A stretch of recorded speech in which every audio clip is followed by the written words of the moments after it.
Philippine in chung a Police highlights unaw tu Katambu in kan batia Jusumpa nagan pegi Kan patian ni Thong in na lianin ter Thong in kut ka zong ang ihong i Chik chin an ka di Boy pa atol Atong atong karwa har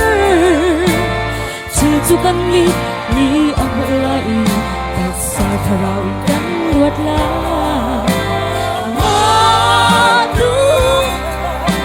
Sumpan at sa pensi Boy pa tu hilong Tergausi kan lipun diri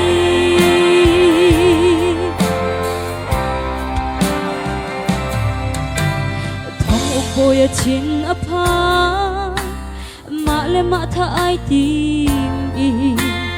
Boy ni minung kan tlingko her nak ipela ati chu cha khwa mui Thong in chung a thong uk boy Zong ni khap nak chu a chau ve chang Hallelujah amen Oi pa a chong a chong a chung harwa har Chil chu kan ni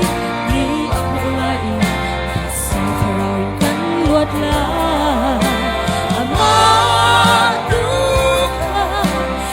Para to pensi Boy pa tu hilong tergausi kan lipun diri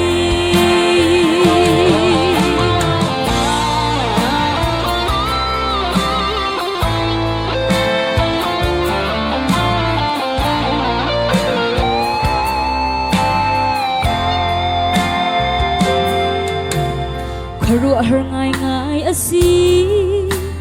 Boy pa chol chang a chun Thong tla zong ni an zam lo Ral simi thong uk bo Zong kha a tu Chu hoi chabik a si chang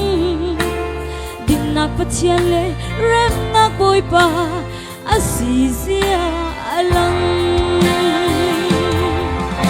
Boy pa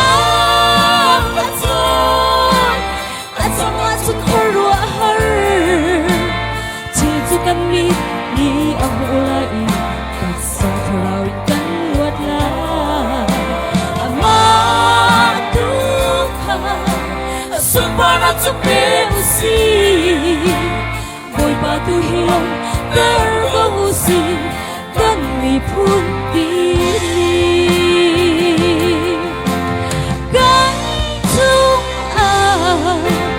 Kan patian long ai long a chun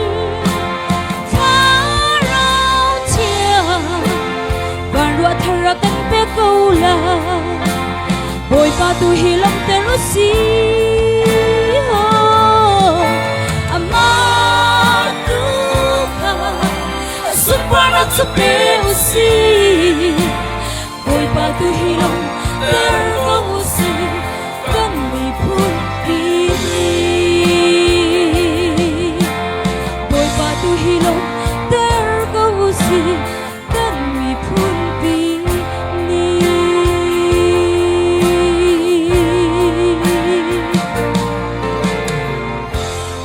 Pani sumpah na joko se